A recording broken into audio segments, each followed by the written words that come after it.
That line where he says we need to start preparing hit me weirdly hard. Same. Like it's not apocalypse cosplay, he's pointing at specific failure modes. The part about the grids, transformers, and a continent going dark, brutal. Yeah, because people treat power outages like inconvenience, not existential plumbing. And he ties it to solar storms and the Carrington event, telegraphs catching fire. Which is such a good rhetorical move. Old world survived small, new world is wired. I was laughing a second, then immediately stopped because it's actually terrifying. Also, the transformer lead time, hardening is possible, but governance is asleep. We don't do it is doing a lot of work there. His nuclear point was even more upsetting. Spent fuel pools as the ticking bomb. Dry cask storage sounds like the obvious fix, and he's basically like, markets won't. Right. He's not saying it's impossible. He's saying incentives are misaligned. That positively mad not to spend the money line, he's roasting people with money. But then we pivot to the more philosophical stuff. Hyper-novelty and evolution lag. Hyper-novelty is actually a strong concept. Humans can't adapt to speed we create. Like biology is a slow-moving algorithm. We keep shipping new environments nightly. And he uses that to explain institutions melting down too. Wait, that connection felt plausible, but also kind of hand-wavy to me. Yeah? For me, it clicked when he said institutions don't function for their purpose. He's basically claiming newspapers, universities, courts, captured or failing. And he brings up inside information incentives as the engine behind it. That part I like less, because incentive structures are real, but you can't reduce everything to insider profit. True, but the COVID example, timing knowledge is weaponizable, yeah, that's not imaginary. Sure, but causality is hard. People knew earlier could be partial truth, not whole explanation. Still, it explains why he says truth-seeking gets crowded out by profit from uncertainty. And then the Cartesian crisis, chain of evidence breaking down. I actually wrote down alleged allergic reaction to belief. Meaning, once you suspect everything is manipulated, you don't trust anything. Which makes governance impossible. You need shared facts to even argue. He also says, AI makes facts even fuzzier with deepfakes and misattributed video. That's the scariest mundane thing. Not AI becomes Skynet, but we lose agreement on reality. Exactly. The failure mode isn't machines hating you. It's humans not being able to coordinate. Now his AI list, paperclip problem and end suffering instructions. I was like, okay, philosopher mode. I'll defend him a bit. The instruction misunderstanding risk is real as a concept. But paperclip is fun because it's absurd. The more real part was malign actors get more leverage. That asymmetry thing, monsters can use the same tools with fewer constraints. He basically says ethical hackers are always behind because attackers iterate faster. Yeah, and that matches how cyber defense feels in practice. Patching is always after the exploit. Then he goes event horizon, and I'm like, bro, choose your metaphors. But the core is, we can't see beyond the threshold where AI changes the information ecosystem. The AI outcompetes humans in narrative spaceline. That felt personal. Because stories are language plus identity. If a machine writes better stories, it shapes belief. And he ties language to consciousness, like Translation Project leading to AI surge. I liked the language cracked the nut argument. It's less mystical than it sounds. But then I'm thinking, if language is the interface layer, regulation becomes almost impossible. Yeah, because you can't regulate comprehension cleanly, and enforcement lags capability. The Elon buying X and Zuckerberg story, he's using it as evidence that platform dynamics can flip incentives. I agree with the meta point. A freer platform can change what becomes socially permissible. But then we're back to institutions. If the free channel gets captured, we're toast again. True. His zero is a special number idea, one exception changes equilibrium, is optimistic. It's optimistic, but also he's arguing competition can prevent a single truth monopoly from lasting. unless someone buys the monopoly. Then the facts channel becomes an emperor's channel. Okay, let's ground this back into preparing.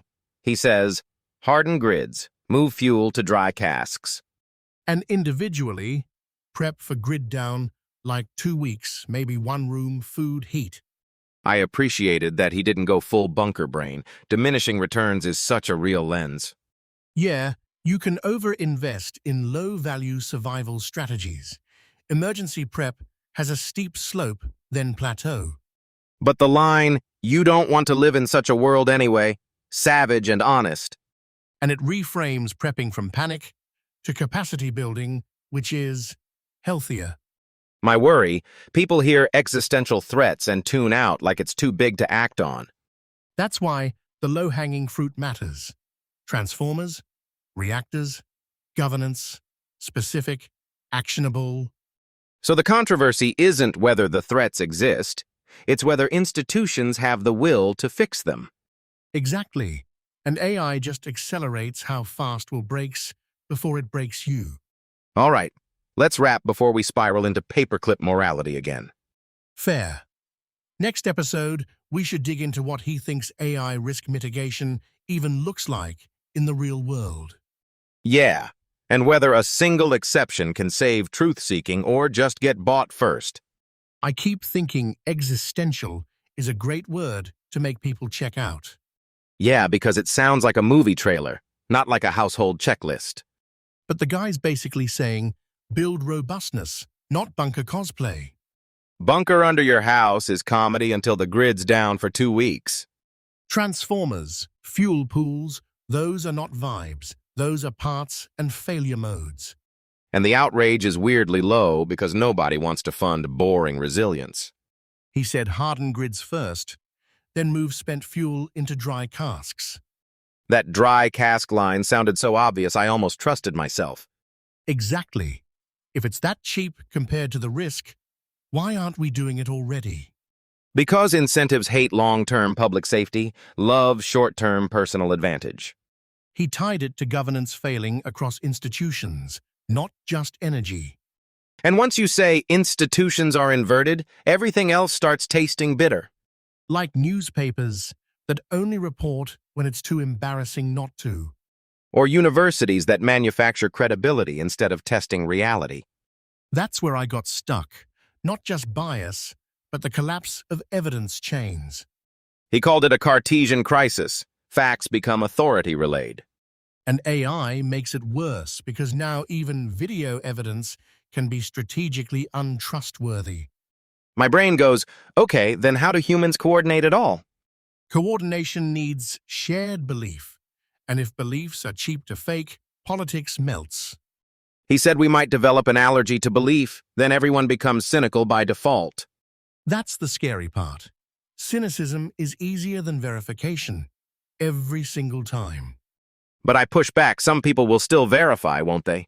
Sure, but if enough actors stop caring, the system rewards the least careful. So you get the event horizon vibe. Beyond some point, you can't see beyond it. Yeah, and he listed AI threats like extinction via misunderstanding, not just robots take over. The paperclip problem is goofy, but the underlying fear is instruction ambiguity. His better version was, end all suffering could be interpreted as eliminating all sufferers.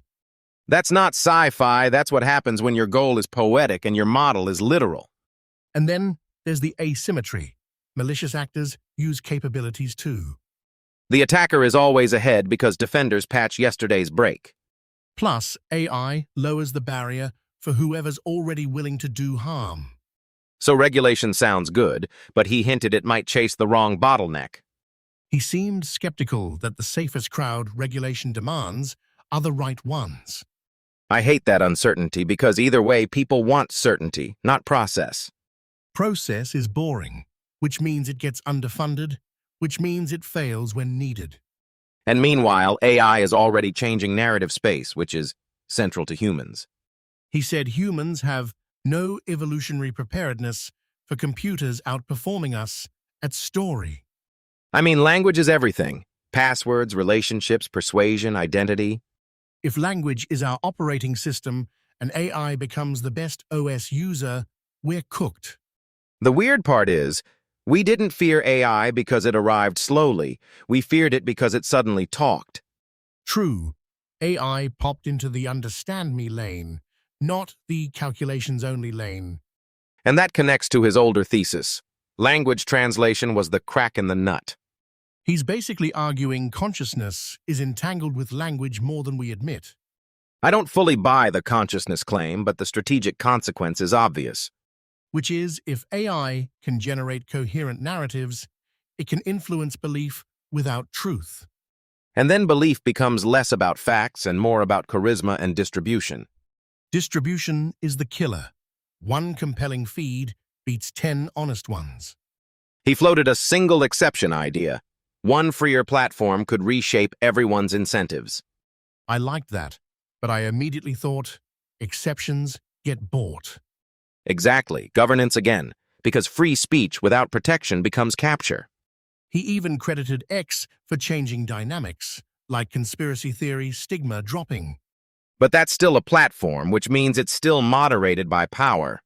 So maybe the real theme is truth-seeking institutions are rare, and perverse incentives attack them. And in emergencies, the institutions that should respond are the ones least trusted. So our takeaway can't be doom scroll less. It has to be build capacity where you can. Low-hanging fruit is the move. Backup power, insulation, and civic pressure on grids. Plus, if you're an adult, you plan for 2 weeks first, not the apocalypse. Yeah, 2 weeks is humbling and that humility is productive. And it circles back. Fear without action turns into denial. Action without evidence turns into chaos. Okay, we'll stop there before paperclip morality eats the rest of our brain. Fair, Episode 2, we'll get into what real AI risk mitigation looks like, not slogans. And whether governance can ever outrun incentives, because that's the fight. All right, we're out. Go harden something small and question something big. Catch you in Episode 2, where we go from prepare to who actually prepares practically. 2 weeks without power is a brutal test, honestly. Yeah, because your brain goes, I'll charge later, and then reality laughs. And you realize the Tesla Flex is pointless without a grid, right? Exactly. Battery is not a currency if the refilling system is dead. So Weinstein's low-hanging fruit thing actually lands for once. He's basically saying, fix what's cheap before you fantasize about bunkers. The transformer hardening part is terrifyingly mundane. I love it. Because it's not build a spaceship, it's stop your continent going dark. Solar storm plus vulnerable grids plus slow transformer delivery equals disaster math. And people treat it like astrology because they've never met a transformer. You can't brute force EMP with vibes, unfortunately. Also, the nuclear angle is darker. Decay heat doesn't care about your politics. Wait, the spent fuel pool is like the second timeline you didn't know you had. Yep, water boils, cladding overheats, and suddenly you're chasing fires. And the reason they won't move to dry casks is mostly incentives, not capability. Which is the theme. Governance fails when markets can't internalize catastrophe. He's basically like, markets are fine until the unit economics are extinction. That's the line, right? Too expensive becomes we don't want to pay attention.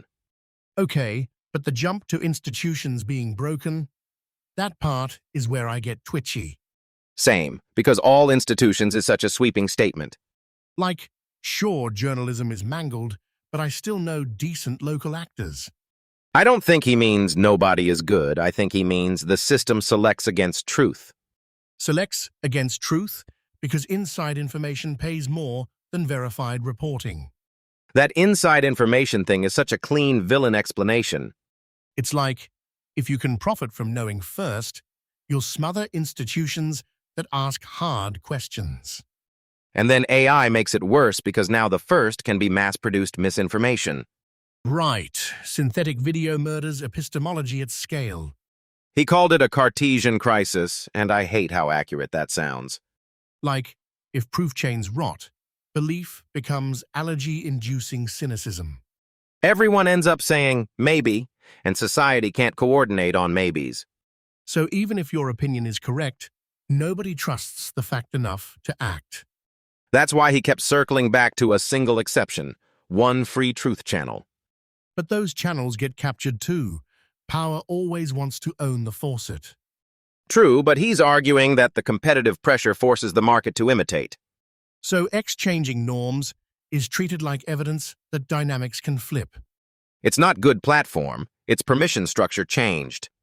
And when permission changes, suddenly people stop being shunned for saying dumb things.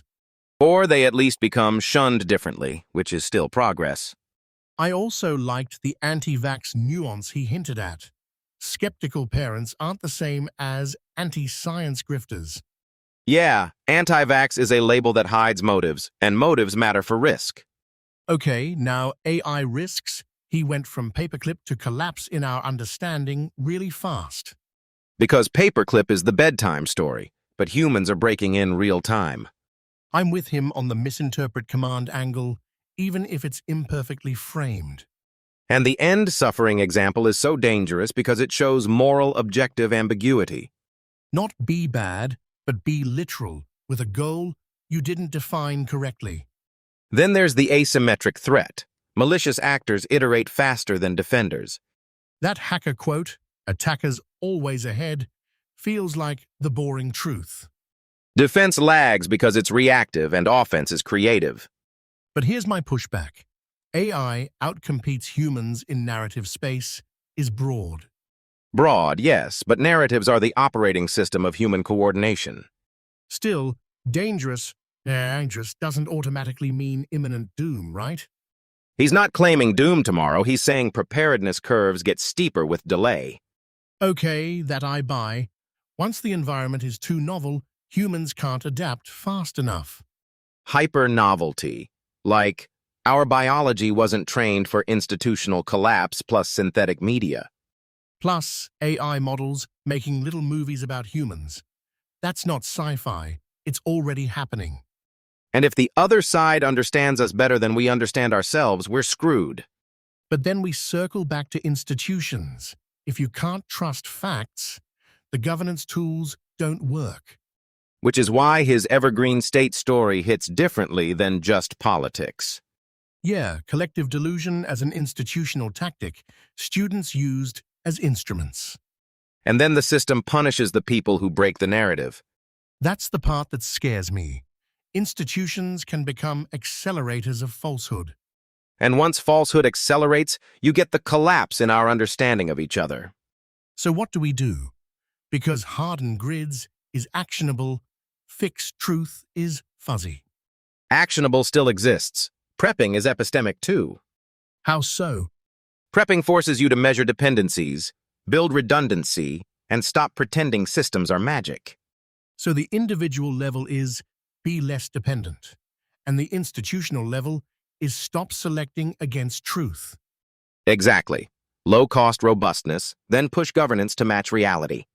I'm going to steal low-hanging fruit for my life too. Steal it, but also audit your assumptions every week. Fair, because if the world turns novel faster than we adapt, denial is the most expensive habit. All right, we're stopped now before paperclip morality eats the rest of our brain. Deal. Episode 2 is where we get from fear to actual mitigation mechanics, not vibes. And whether governance can ever outrun incentives, because that's the only real fight. All right, we're out. Go harden something small and question something big. Catch you in episode 2, where we go from prepare to who actually prepares practically. Next up in episode 2, what real AI risk mitigation could look like when nobody's incentivized to do it. The scariest part is he treats this like an emergency manual, not philosophy. Yeah, because he's basically saying we're evolutionarily underarmed for novelty. Hyper-novelty, love that phrase, and it lands way too hard.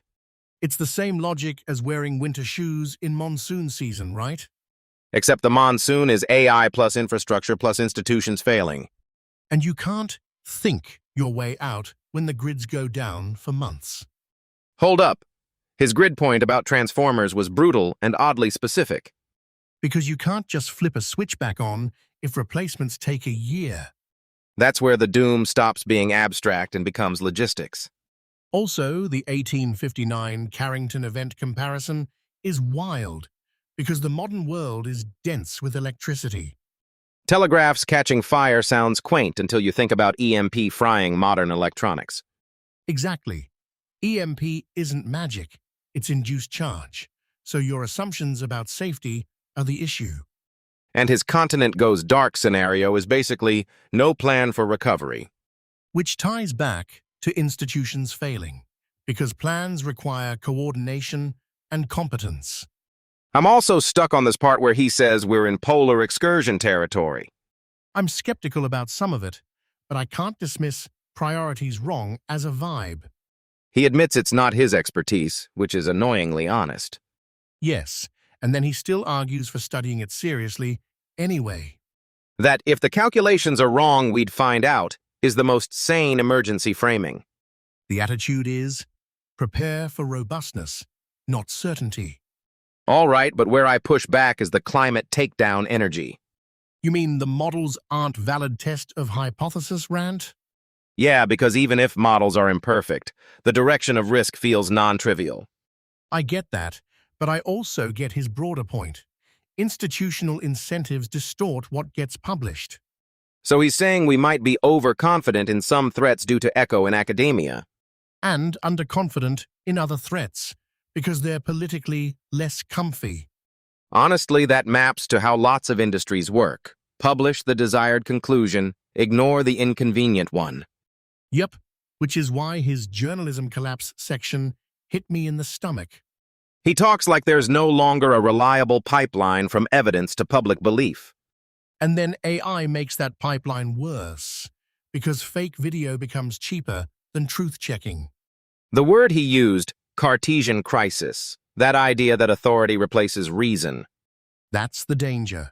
People stop believing evidence, not because evidence is false, but because verification is breaking.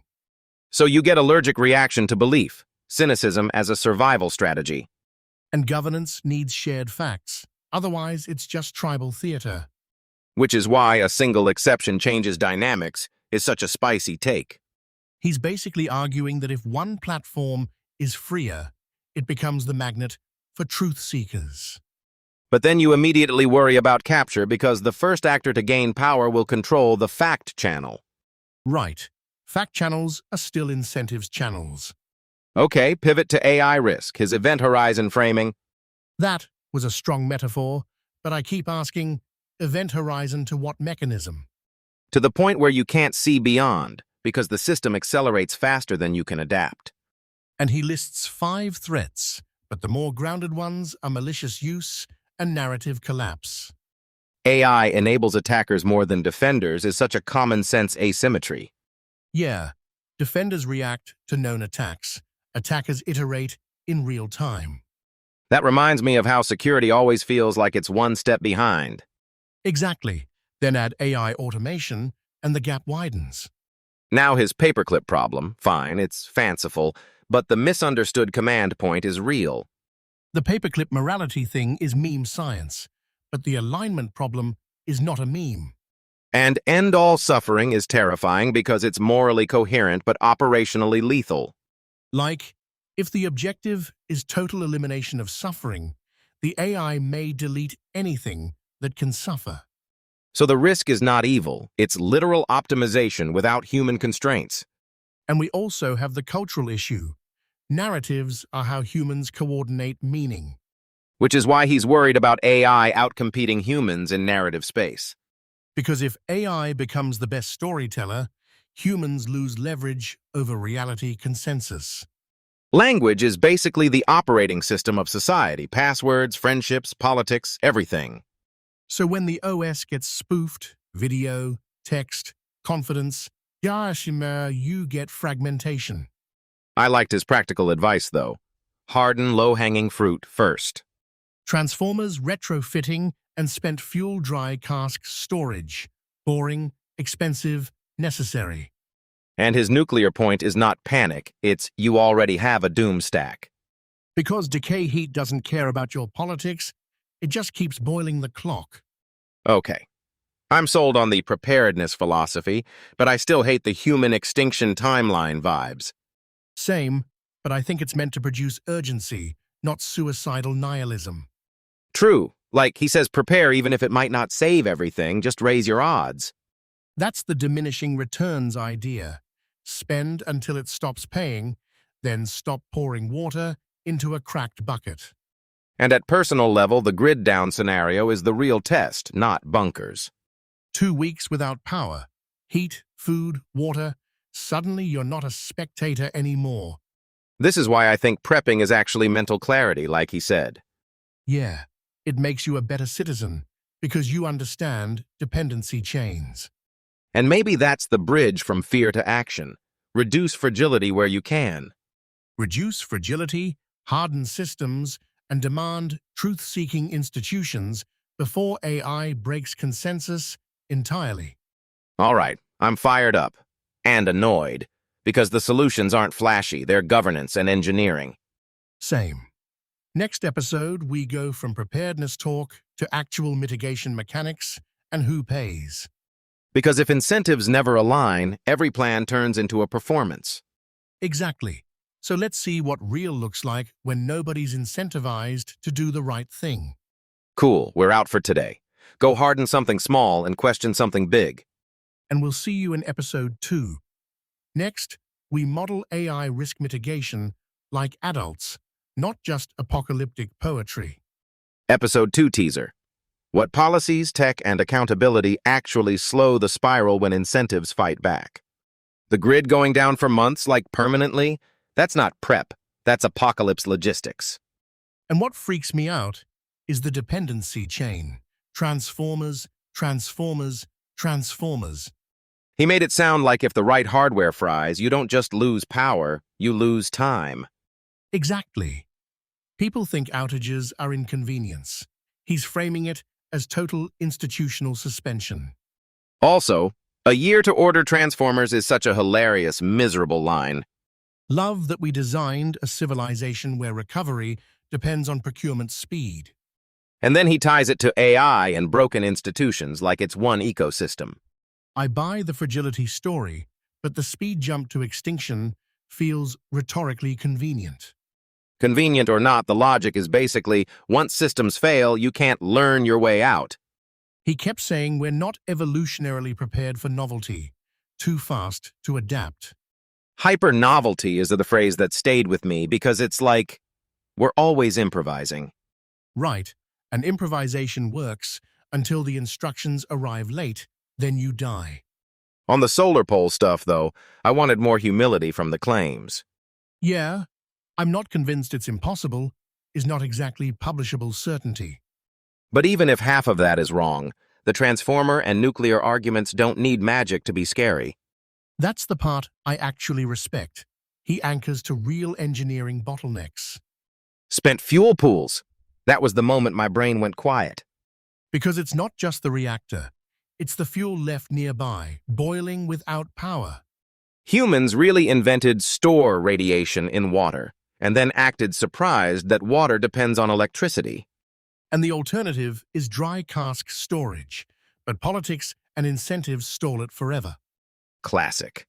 Fixing the future is always too expensive until you're paying with lungs. He said it's cheap relative to risk, but governance is the missing ingredient. I kept thinking, why doesn't the market do it if the risk is that obvious? Because the person who pays might not be the person who benefits immediately. Incentives love delay. Delay is their favorite food group. And that flows right into the institution's collapse he was ranting about. Newspapers, universities, courts, he basically argues the truth pipeline is broken. But all institutions is such a heavy claim. Some still do good work. Sure, but he's talking about perverse incentives capturing the mission, not total disappearance. Like your goal becomes compliance, and the truth becomes an afterthought. And then AI accelerates it because deepfakes nuke shared reality. His chain of evidence breaking down point felt painfully modern. The Cartesian crisis framing. Doubt everything because authority replaces verification. Authority is the new lab experiment, apparently. But do you think the public becomes cynical, like allergic to belief? Cynicism spreads fast, but people still need decisions, so they'll pick convenient sources. Just give me the fact channel is basically a power grab fantasy. If one party owns the verified channel, congrats, you've legalized propaganda. Exactly. He basically says any exception gets captured too, unless incentives radically change. Which is why the one freer platform could change the whole dynamic argument rang true. He even hinted that X's shift changed norms fast, like people stopped getting punished for certain talk. Although platforms are messy labs, freer doesn't mean better by default. True, but the mechanism is competitive. If one place allows adult conversation, others react. Social Darwinism, but with memes and moderation policies. And then he loops back to AI. We're entering narrative competition where machine output outpaces humans. That's his evolutionary preparedness critique. Our story muscles aren't adapted to synthetic storytellers. He said even if AI isn't paperclips, it can still collapse understanding and coordination. Event horizon was the phrase, right? Like you can't see beyond the threshold. Love a metaphor that sounds like physics but is really psychology and incentives. I also liked his asymmetry argument. Malicious actors move faster with AI than defenders do. Attackers always thinking forward is cybersecurity's whole personality. And defenses lag because governance wants to wait for known attacks, not emerging ones. So what's the practical takeaway from all this, beyond harden everything? The takeaway is spend your political capital and engineering budget on the bottlenecks first. Like transformers and fuel pools, that's unsexy, but it's the fulcrum. Exactly. No one posts memes about retrofitting grounding switches. Yet that's what saves tomorrow, not a bunker fantasy. He basically said bunker prep is low value because the world is system-wide, not just household-wide. But for individuals, 2-week grid down still matters. Food, heat, water, shelter. Yes, and that's where the diminishing returns thing becomes useful. Do the high-impact basics first. And he also said some threats aren't worth preparing for because they're too unlikely or too catastrophic. That's a hard pill for the doomsphere community to swallow. Doomsphere wants all-in bets, but reality is lotteries plus constraints. The real all-in should be governance and engineering. Harden systems, reduce hazards, build truth infrastructure. And demand institutions that can withstand perverse incentives, not just good intentions. Because otherwise, AI just helps the incentives win faster. All right, I'm convinced the scariest part isn't AI by itself. It's the coordination collapse around it. Yep. Next episode, we go from fear to mitigation. Policies, tech, and accountability that actually survive contact with incentives. Perfect, because if you can't slow the spiral, you're just auditioning for the spiral. Take care of the low-hanging fragility fixes and keep your mind anchored to evidence pipelines. And question the narratives that ask you to stop thinking. We'll catch you in episode 2, how to mitigate AI risk like adults, not apocalyptic poets. Episode 2 teaser. We'll map who has to pay, what gets mandated, and what engineering actually changes. The part that keeps clanging in my head is hyper-novelty. Yeah, like humans can adapt, but not at the speed we're changing everything. And AI is basically turbocharging novelty into every room we live in. It's not that AI destroys us by itself, it wrecks the coordination first. Coordination collapse is the scariest genre of apocalypse, honestly. People always jump to paperclip problem like that's the main one. Bro, the paperclip story is a bedtime myth compared to broken transformers. You're switching from metaphysics to grid engineering. Good, because that's real. The transformer hardening thing is so low-hanging it feels criminal. We don't do it. Like, ground out the EMP, not panic rebuild for a decade, right? Exactly. Retrofitting so the grid doesn't just fry and stay fried. And then he stacks it with nuclear decay heat and spent fuel pools. Spent fuel pools catch fire? That escalated fast in my imagination.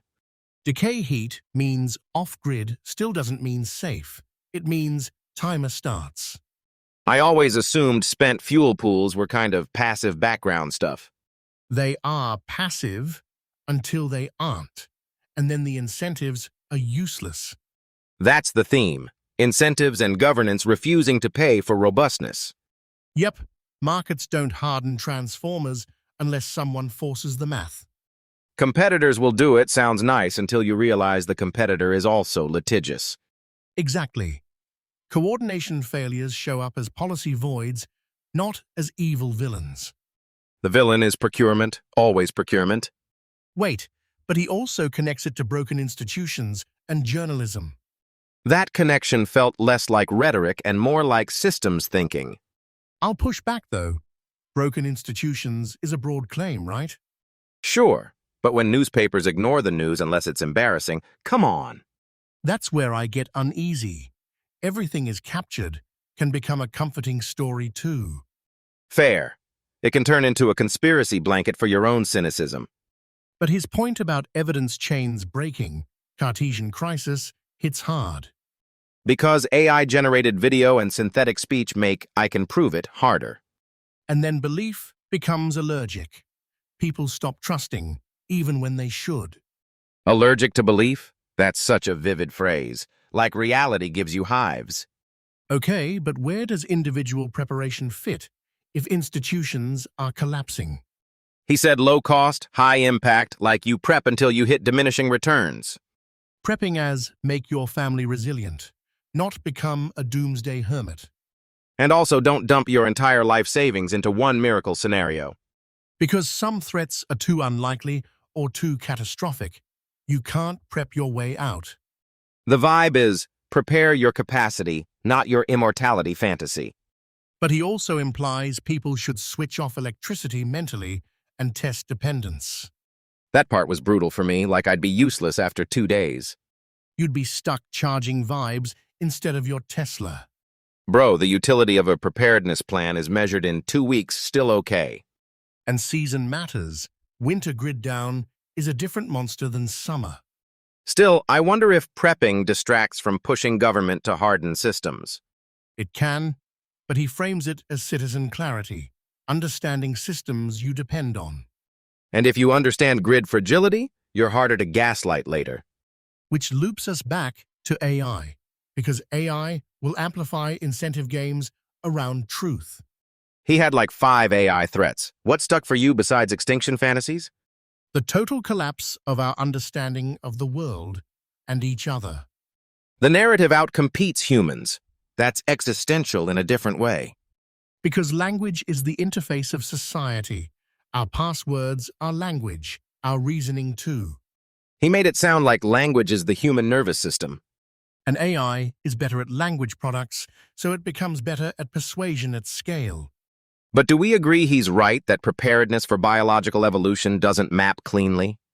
I'll agree with the direction. We're not evolved for instant synthetic consensus.